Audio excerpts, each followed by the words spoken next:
Hello there, I'm Ibby, and welcome to Cinema Nerd, where in this video I'll be reviewing the final film in one of cinema's most legendary franchises, Indiana Jones and the Dial of Destiny, which I can only describe as a relatively well-made 2.5-hour bra moment. Even with its latest predecessor, Kingdom of the Crystal Skull, though that movie was deeply flawed and overall unsuccessful in its endeavors, I understood the reasoning behind its creative direction. I can understand the process through which the artists involved made the art. I cannot say the same thing about Dial of Destiny, a film so perplexing that it can only be expressed in the rather unorthodox form this review will take. Director James Mangold and the rest of the team were tasked with creating both a compelling and engaging adventure film and a satisfying continuation and conclusion to the Indiana Jones franchise, justifying its existence in conjunction with the prior 4 films. What further story is there to tell? And is it executed in a way that adds something substantive to the series? I think it fails to do that. I do not like it, but I don't dislike it either, per se. It's not even a mixed bag. It's just kind of weird. Before we get into it, this review has no spoilers until I say otherwise, and to be honest, I wouldn't really care if I got spoiled for this movie. I don't think any of those details would ruin it. So yeah, let's go. I'll start off with the positives. As I said before, it's relatively competently well made. James Mangold is a great director, and all of the visual and technical choices make a decent bit of sense. But I can't point to a single moment where I can attribute the efficacy of a scene or moment to directorial choices. Let's take this simple scene from The Last Crusade as an example. He's given them to Marcus Brody. We'll find him. The hell you will. Brody's got friends in every town and village from here to the Sudan. He speaks a dozen languages, knows every local custom. He'll blend in, disappear. You'll never see him again. With any luck, he's got the Grail already. Does anyone here speak English? It's a quick joke that also functions as a scene transition, which is super economical filmmaking, but also hilarious. The setup to the joke is Indy hyping up Marcus Brody as this incredibly capable adventurer who is so cool that he probably already has the Grail, the MacGuffin of the film. The camera both pushes in on Indy and lowers itself into a low angle in which it's looking up at him. Harrison Ford delivers the line with such gravitas and seriousness, we believe Marcus Brody's hype. Then, the cut is perfectly timed. The shot lasts just a few frames too long. Then we cut to the abrupt noise of the bustling streets, and the late Denholm Elliott just says, Does anyone here speak English? Perfectly. It's fun and hilarious, but I can point to why it works with the direction, the editing, the cinematography, the performances. I can't do that with Dial of Destiny. It's competent, but not effective. The action is like watching a washing machine. There's nothing on a story level to drive my investment, which I'll touch on later, but it also just doesn't feel tactile or real. If you look at the desert chase scene in Raiders of the Lost Ark, everything about the construction of that sequence leads to a feeling of genuine suspense and danger. There are constant reversals and changes in the scenario Indy finds himself in. One moment he has the upper hand, the next he doesn't, and the score supports the sequence. John Williams, as always, did a great job composing the score for Dial of Destiny, but I can't remember a single track other than the couple of times it brings in the main few bars or the bridge from the Indiana Jones theme. Adding on to my point about the action scenes can even be handled better despite not being grounded with incredible practical stunt work. Bombastic scenes that are clearly artificial can still be riveting. Let's look at another scavenger hunt adventure movie, Aquaman, which is a really weird movie and is an Indiana Jones ripoff for like 25% of the runtime. But regardless, the final fight between Aquaman and Ocean Master has nothing real about it. But James Wan uses exciting camera work, comic book-like shot composition, and dramatic lighting to infuse it with this inherent sort of epicness. Note that I think the story here is just as underwhelming as it is in Dial of Destiny. As far as action goes, James Mangold absolutely knows his stuff, and he's done it in a variety of genres. Westerns, neo-westerns, action movies, and his previous movie, the historical racing drama Ford v Ferrari. or Le Mans 66 in some European countries.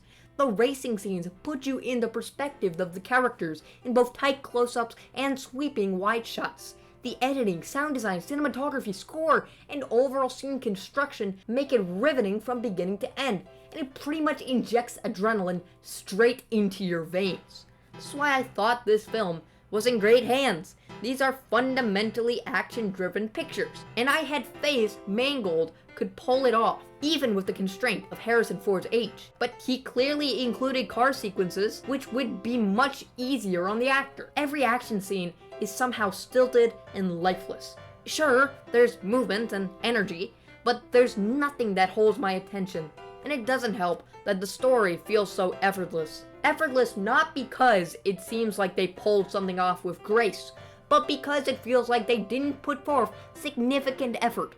So that's what I'm going to get into now. The biggest stumbles of the storytelling, which has a few different parts. First, the titular character, the handling of Indy himself. Second, the shallow plot and misuse of the antagonistic forces. Third, the weird mechanics of the MacGuffin. Fourth, the handling of Phoebe Waller-Bridge's character. And fifth, the lack of a heart at the film's core. First, Indy himself. Seeing Harrison Ford return to this role is something you've gotta appreciate, and he gives an appropriate performance to seeing the character in this stage of his life. The proposition of seeing an old and jaded Indiana Jones is definitely a double-edged sword. On one hand, the bedrock of the franchise has always been Indy's characterization, the ways in which he grows in clear and evident ways from the opening of Temple of Doom to the closing minutes of The Last Crusade. A cutthroat adventurer with a good heart fighting for fortune and glory, to the man who gives that up and rides out into the sunset with the people he cares about. It's definitely subtle, but it's well done. You can track his emotional state through his mannerisms, his expression, his words, and above all, his choices, as is the case in any good drama. Then there's Kingdom of the Crystal Skull to account for, which this movie struggles to do, but it strives for something. It tries to progress the journey that remained a constant in this character's life. He has a son, and he gets married to Marion, with whom he had a, let's call it a complicated relationship. But now, he can rest. But where there's profit to be made, no character can go to rest.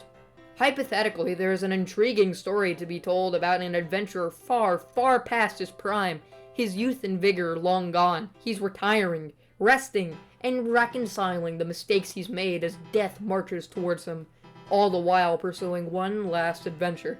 Is it his true calling, or does he have to settle down? Or can he do both? It could be like Nathan Drake in Uncharted 4, longing for adventure but committed to something else.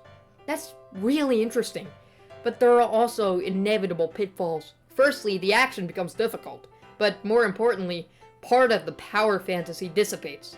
Indy was like a watered-down, believable superhero. Vulnerable, but clever, cool, and awesome all the same. Something that could, hypothetically, be achieved. That's diluted by a grumpy old man who, in one scene, has an adventurous spirit, and in another, is telling his Gen Z neighbors to turn down the music. Now's the part where we get into spoilers. So, remember Shia LaBeouf? You know, the Just Do It guy? Just do it! The Transformers guy? Peanut Butter Falcon guy? He was Indy's son in the last movie, but he wasn't a good character, but he was there. You had a few options here of what to do with him. You could have Shia be in the movie, you could recast him, you could not acknowledge his existence, or you could write him off. They chose the last option. Okay, that's fine, it's a bit lazy and underwhelming, but doable. So how are they gonna explain? He died in Vietnam! He enlisted in the army, he was pretty anti-establishment, so I don't know why, apparently despite his dad, and he died? And Indy's marriage with Marion collapsed? Off screen? Bro, you just undid the entirety of the last movie.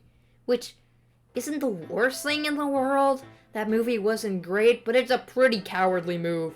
They should have just done the best with the circumstances they were given, but nope. They just wiped the slate clean.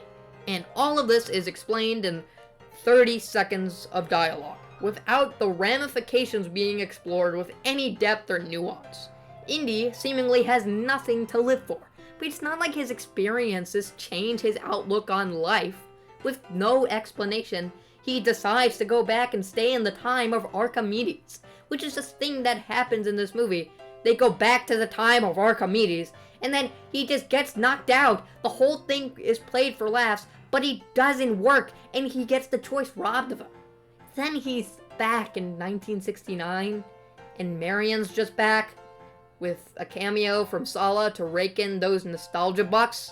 They even do the kiss the body parts that don't hurt bit, which is just such a corny way to weaponize nostalgia. It's so empty. It's just like that. It's all okay? Why? How?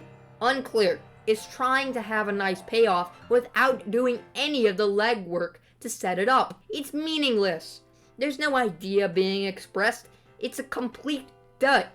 Indy went for a meaningless adventure that did nothing, all the while it planted seeds of taking the character to a new and interesting place, exploring where he is at this stage in his life, and how this adventure can change him for the better, yet it doesn't. And he's not the only one characterized weirdly. So too are his most iconic enemies. So let's talk about the antagonists, who are remnants of the villains from Raiders and Last Crusade. I don't want to say their name on YouTube. I don't think they'll like that. So I will call them Nuggies. Nuggies, like chicken nuggets. Chicken nugs. Nuggies. Bad people. So there's a bit of a misconception that the Nuggies are just here to be human punching bags because, frankly, none of us are particularly fond of them and have no qualms about them getting beat up, but that's not entirely true. Well, it is, but the way Spielberg portrayed them is incredibly delicate. They're buffoons, they're punished severely, and if you align with them, whether or not you agree with their beliefs, you are condemned to the same fate. None of the main villains are technically Nuggies. Belloc is just Indy, but is willing to work with them. Donovan is just a greedy capitalist, and Ilsa clearly is distressed by practices like book burning. So it's all a form of punishment to the Nuggie regime, and crucially, its enablers as well, ensuring it'll be remembered for its idiocy and callousness. This movie doesn't understand any of that. They're just Nuggies because that's what Indy does. He fights Nuggies. When really the only reason Nuggies are so iconic to Indy is because they appeared in 2 of the 3 originals. Raiders featured them, and then Spielberg, who hadn't ever made a sequel before, wanted to go in an entirely different direction. There wasn't even a mention of the Nuggies. I do love Temple of Doom. It's so different in tone, pacing, structure. It's like a roller coaster ride of gore and horror.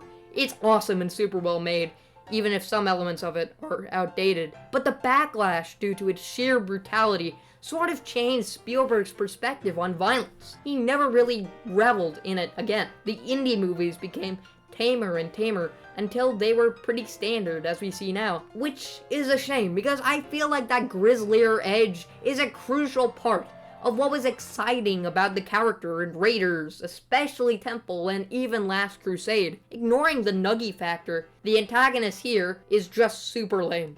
Mads Mikkelsen does well with the material, which only allows him to do his calculated, sinister villain shtick. His motivation is as follows.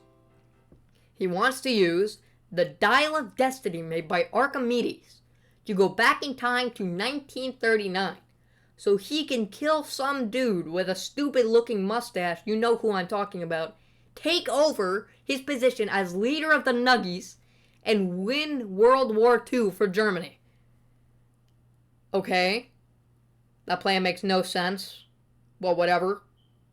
It's that he doesn't have any sort of dynamic that reflects things about Indy. He's just a Nuggie, and Nuggies are bad, so we gotta stop him. I'm not expecting a huge level of complexity. I'm asking for basic storytelling stuff that the movies used to master. Apparently, Mads Mikkelsen works for NASA now? Okay, where do Nuggies go after the war? That's an interesting question. Except nah, we need some mind-numbing CGI action scenes instead. This all contributes to the feeling that we're just going through the motions rather than intentionally crafting a meaningful story. Then there's the titular MacGuffin, the Dial of Destiny. My contention is not with the MacGuffin itself. It's an indie movie. There's gonna be a MacGuffin. Not in the Hitchcock sense of the word, but rather a Lucas sense of the word. My issue with it is the actual mechanics of the MacGuffin and the inherent idea of time travel and its implications in an Indiana Jones film. I knew it would be an issue when there were set photos of Roman soldiers, and I was concerned that this would be the premise, but I tried to stay optimistic and excuse it as just flashbacks or something. The mechanics of the dial are nonsensical. They claim it works based on simple mathematics. Yeah, right, and it's unclear what system of time travel it even is, so it's impossible to understand the stakes of a given situation. Sometimes it makes it look like you can change the future from the past, sometimes it seems like just a loop. The scenes of using time travel are anticlimactic and underwhelming, and the concept of using time travel is worse than nuking the fridge. At least nuking the fridge is something that could hypothetically happen. Highly unlikely, but possible. When you introduce genuine supernatural elements, no, time travel isn't possible with our understanding of mathematics. The film doesn't portray it well regardless. When you introduce elements that are unexplainable based on modern science in films like the Indy franchise, you must deal with the ramifications of such a thing. So much of the intrigue and suspense in Raiders is over what happens if you open the Ark of the Covenant, which contributes both to the plot and Indy's characterization. He swallows his pride and opts not to look at the opening of the Ark. In Temple, it contributes to a haunting tone and horror element. And most overtly, in Last Crusade, the details of the Grail are intrinsically linked with the message of the film and Indy's character arc. Fortune and glory, or an appreciation for what you have. The question is explored through different characters' perspectives on the Grail. In the end, Elsa and Donovan want it. Indy and his father don't. They both face the consequences. For the former two, it is a painful and brutal death. For the last two, it's a ride into the sunset. Besides, the grounding in real history and theological beliefs raises the stakes and makes the conflict more tangible. All of the qualities that the Grail or the Ark had that make them work well as MacGuffins are lacking with the Dial, leading to a hollow conflict. But the plot aside, the most consistently irritating aspect of the film is Phoebe Waller-Bridge's character Helena Shaw. The performance isn't the problem, but the writing of her character is just infuriating, in both overt ways and a deeper way. Firstly, she's just incredibly annoying.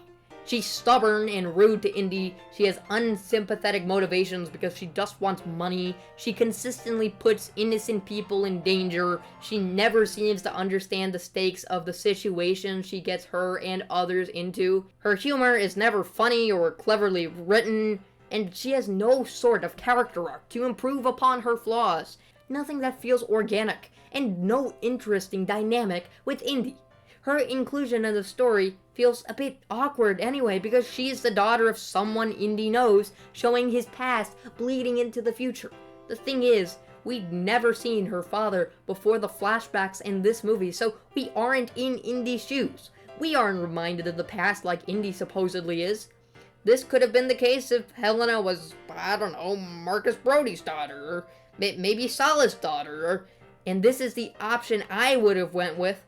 Bring back Short Round, which leads us to the lack of a soul at the movie's core. It's definitely an intangible and subjective quality, but it can be empirically evidenced or supported.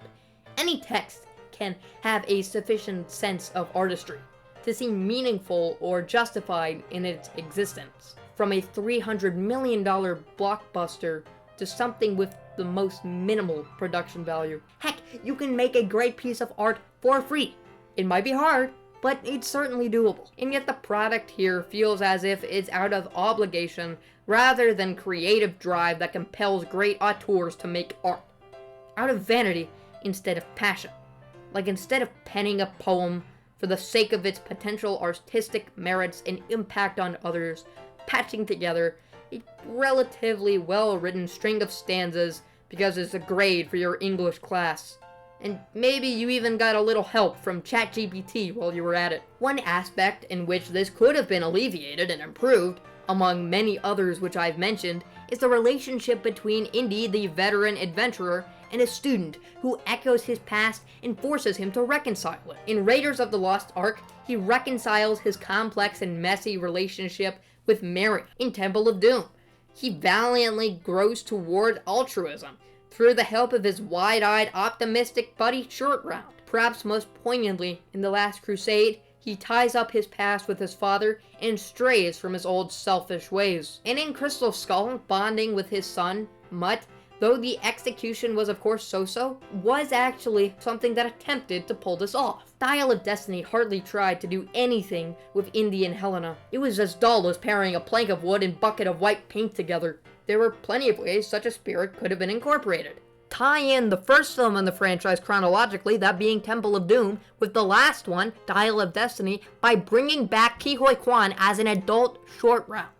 There's so much potential there, and I can imagine all these fun action sequences and heartwarming dialogue scenes. Heck, they even have an annoying knockoff Short Round in this movie whose relationship with Helena directly parallels what Indy had with Short Round, meaning they were definitely aware of him as an option. Dang it, we were robbed! But of course, that just, that wouldn't have been possible. Phoebe Waller-Bridge is a great actor, Fleabag. Ke Huy Quan couldn't do anything. In adulthood, he's not nearly charismatic or talented enough, and because of Harrison Ford's age, we need someone to take on the heavy lifting. And we all know Ke Huy Quan can't do action.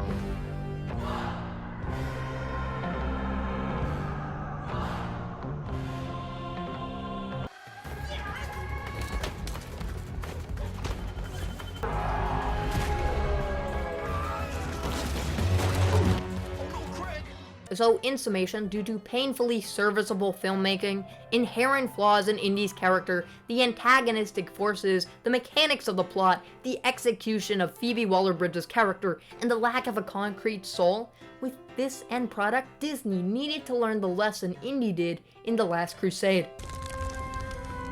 Let it go.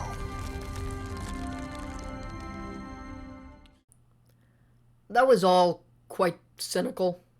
And I don't like to just be cynical. Cynicism just fuels negativity when it's not paired with something constructive or valuable. So that's what I'm gonna try to implement. I saw this movie opening night because I enjoy discussing films and find that rewarding even if the picture itself struggles to deliver. Not just that, I felt like I needed to have the video out on June 30th, the day after opening night.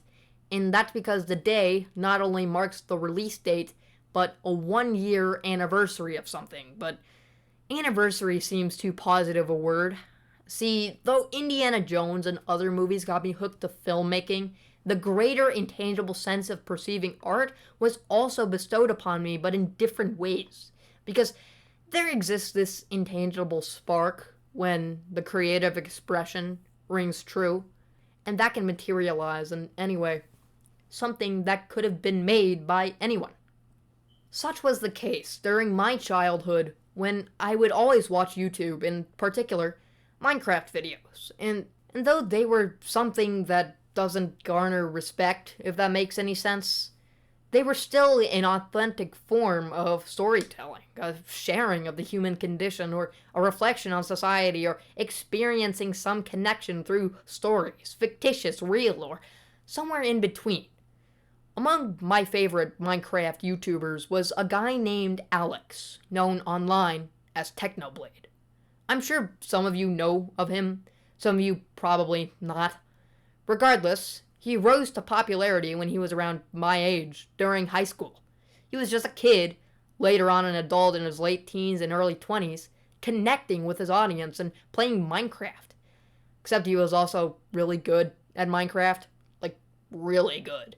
But despite a skill and tactical ingenuity most of his viewers didn't have in this area, he still felt like he was on our level. He was genuinely capable of intellectual thoughts, and his sense of humor was iconic. I'd say quite a bit of it has rubbed off on me. Oftentimes he'd be really dry, nonchalantly humorous, and make jokes at his own expense. contrasted with short outbursts of extreme energy and feigning extreme narcissism, but it was all in good fun. It was real. It had the spark. From being a literal child playing online games to contributing to crafting a strange sort of intertextual, improvisational, theatrical, serialized storytelling in Minecraft, it was all real. And hundreds of millions of people agreed. But why do I bring him up? Because on June 30th, 2022, 1 year before this video's intended upload date, a video entitled "So Long Nerds," reminding us of an inside joke between him and his viewers, was uploaded to his channel.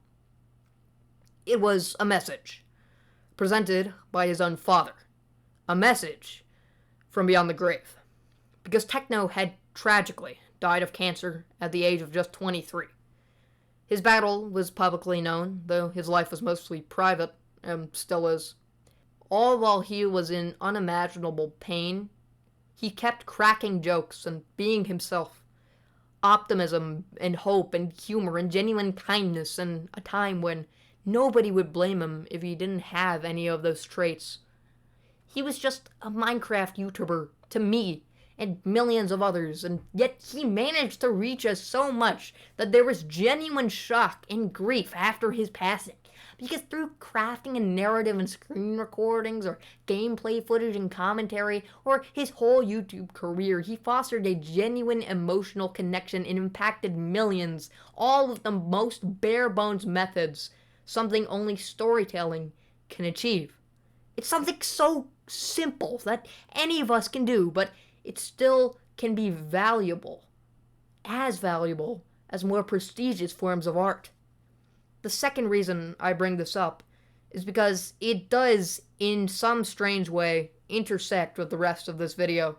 A film may not have the spark simple Minecraft videos can, but this observation simply illustrates that we are the pavers of our own paths, and the tellers of our own stories.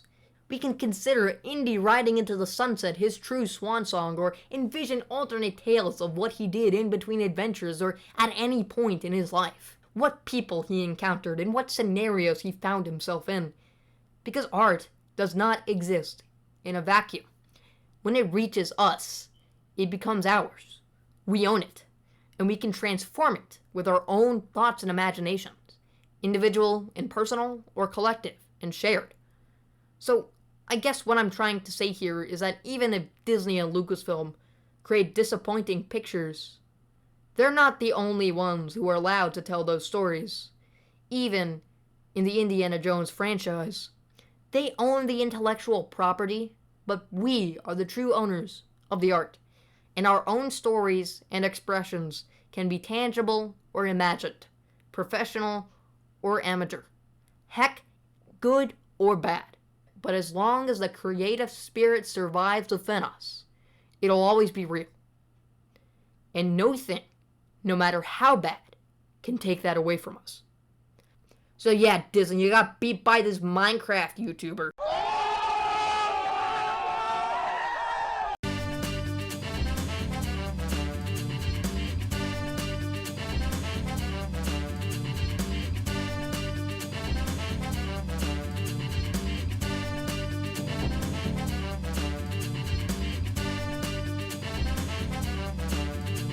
Nerd.